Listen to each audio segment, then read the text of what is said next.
Good morning students, welcome to TSN Education channel. Today we will do class 7th history chapter 6 town standards and craft persons. Page number 84, third video.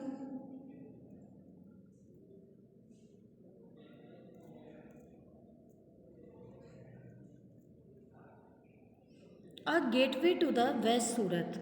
Surat in Gujarat was the emporium of western trade during the Mughal period along with company Cambay the Khambhat and somewhat later. Surat Gujarat का जो सूरत है western trade का Mughal period में एक emporium था वह, और इसे सेंटर माना जाता था ट्रेड का। Ahmedabad Surat was the gateway for trade with West Asia व gulf of Hormuz. Surat Hormuz की गल्फ खाड़ी से पश्चिमी एशिया के साथ व्यापार जो ट्रेड करने के लिए ये एक गेटवे था यहाँ का। Surat has also been called the gate to Mecca because many pilgrim ships set sail from here. Surat को मक्का का गेट भी कहा जाता है क्योंकि यहाँ पर जो पिलग्रिम शिप्स यहाँ पर आकर रुकते थे और इसी जगह से पिलग्रिम शिप्स जाते थे, इसलिए इसे गेट टू मक्का भी कहा जाता है। The city was cosmopolitan and people of all caste and creeds. ये जो सिटी थी ये कॉस्मोपॉलिटिशियन थी और सभी जो कास्ट के लोग यहाँ पर और सभी रिलीजियन के लोग यहाँ पर रहते थे। In the 17th century the Portuguese Dutch and English had their factories and warehouse at Surat.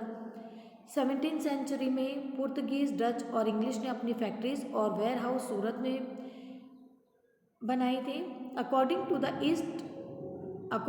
the English chronicler Ovington, who wrote an account of the port in 1689, English chronicler ओविंगटन का एक account है 1689 का, उन्होंने port के बारे में जो बताया यहाँ पर जो डिस्क्राइब किया है। On average 100 ship of different countries could be found anchored at the port at any given time.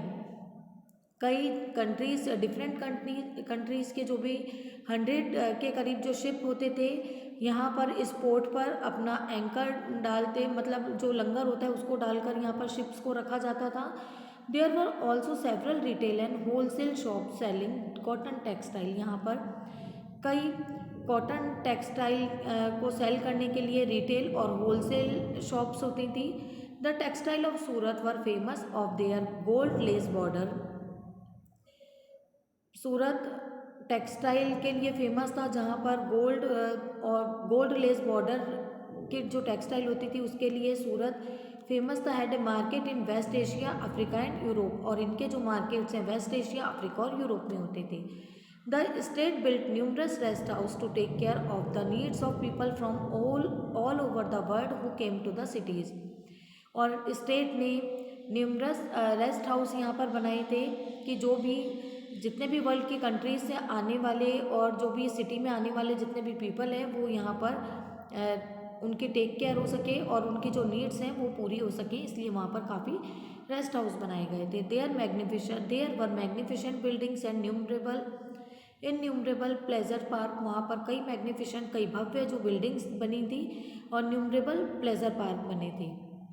The Kathiawar सेठ ऑफ महाजन्स, काठियावाड़ सेठ और जो महाजन होते थे यूज बैंकिंग हाउस एट सूरत। उनके बड़े जो बैंकिंग हाउस थे सूरत में, उन लोगों ने काठियावाड़ सेठ और जो महाजन होते थे उन्होंने अपने सूरत में बड़े बैंकिंग हाउस बना रखे थे। It is noteworthy that the Surat hundis were honoured in far off market of Cairo in Egypt, Basra in Iraq and Antwerp in Belgium. Surat की जो हुंडीज़ हैं उनका ऑनर किया जाता है, जो भी दूर मार्केट हैं जैसे इजिप्ट के, इराक के और बेल्जियम के जो भी मार्केट्स हैं वहाँ पर इन हुंडीज़ को ऑनर किया जाता है। However Surat began to decline towards the end of 17th century. 17th century के एंड में सूरत का डिक्लाइन हो रहा था, पतन हो रहा था। This was because of many factors, इसके कई फैक्टर्स थे।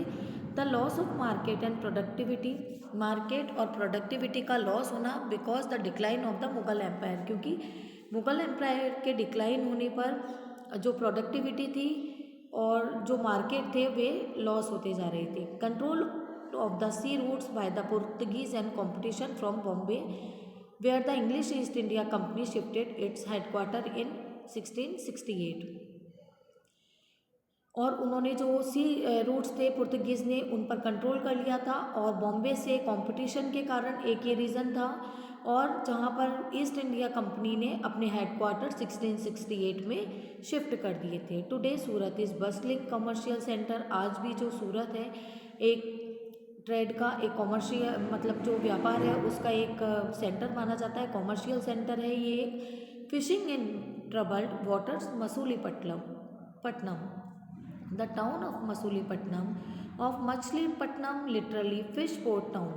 टाउन जो है मसूलीपट्टनम और मछलीपट्टनम, जिसे कि इसका लिटरली जो मीन है फिश पोर्ट टाउन इसे माना जाता है। Lie on the delta of the Krishna river, ये कृष्णा रिवर के डेल्टा पर है। In the 17th century it was a centre of intense activity. 17th century में कई एक्टिविटीज़ जो होती थी उसका इसे मसूलीपट्टनम को सेंटर माना जाता था। Both the Dutch and English East India Companies attempt to control Masulipattnam as it became the most important port on the Andhra coast। जो भी ईस्ट इंडिया कंपनी और डच जो थे ये कंपनी जो थी ये मसूलीपट्टनम पर अपना कंट्रोल करना चाहती थी, क्योंकि आंध्र कोस्ट का मोस्ट इम्पॉर्टेंट पोर्ट था। The fort at Masulipatnam was build by the Dutch. Masulipatnam के फोर्ट को डच जो थे उन्होंने बनवाया था।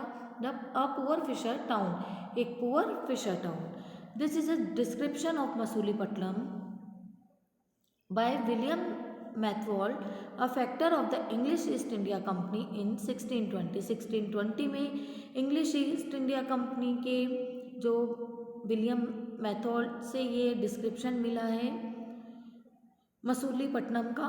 This is the chief port of Golconda, ये गोलकोंडा का चीफ पोर्ट माना जाता था। वेयर द राइट वर्शिपफुल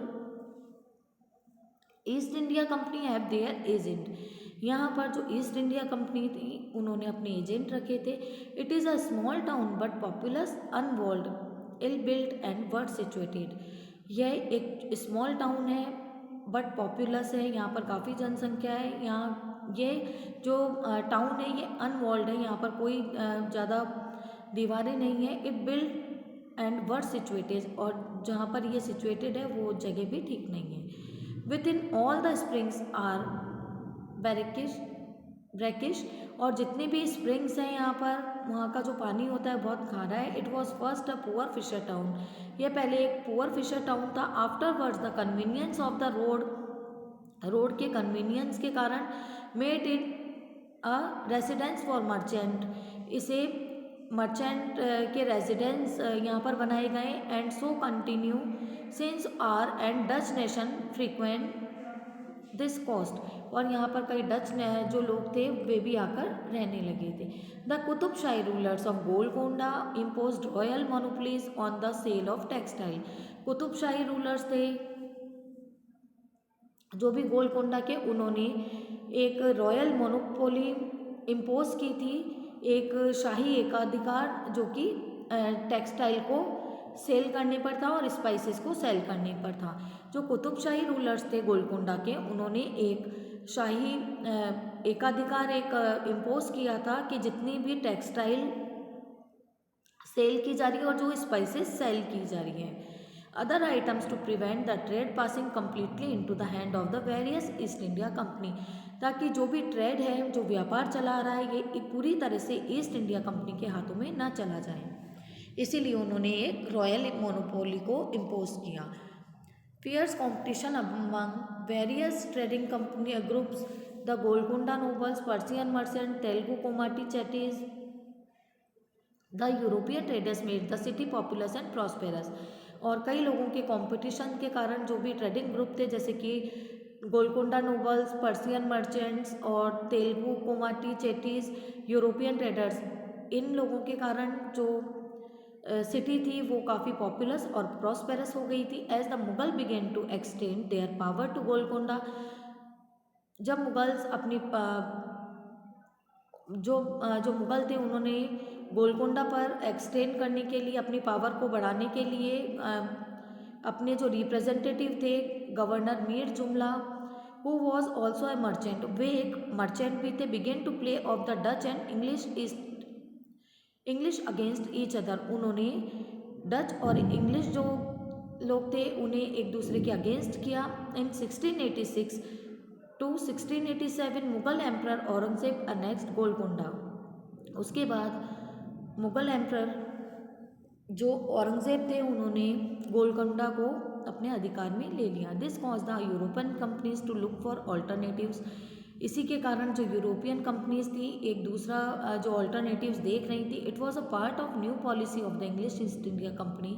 ये एक ईस्ट इंडिया कंपनी के न्यू पॉलिसी के पार्ट थे that it was not enough if a port had connection with the production of centre of the hinterland, कि जो भी पोर्ट के कनेक्शन है और जो प्रोडक्टिविटी है ये काफ़ी नहीं है। The new company trade centres, और जो न्यू कंपनी के ट्रेड के जो व्यापार के जो सेंटर्स हैं it was felt should combine political administrative and commercial role. जो भी न्यू कंपनी के ट्रेड सेंटर्स हैं उन्होंने महसूस किया, उन्होंने सोचा कि जो भी पॉलिटिकल एडमिनिस्ट्रेटिव और कॉमर्शियल सभी को रोल हैं उन्हें सभी को एक साथ करना चाहिए अपनी एक्टिविटीज़ को।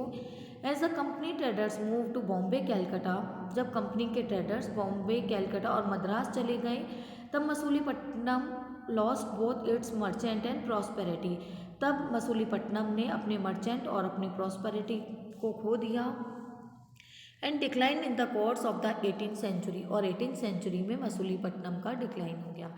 Being today nothing more than a dilapidated little town, केवल टूटे फूट जो जीर्ण जीर्ण एक टूटे हुए टाउन से ज़्यादा वहाँ पर अब कुछ नहीं रह गए हैं। न्यू टाउन्स एंड ट्रेडर्स, इस टॉपिक को हम नेक्स्ट वीडियो में कंटिन्यू करेंगे।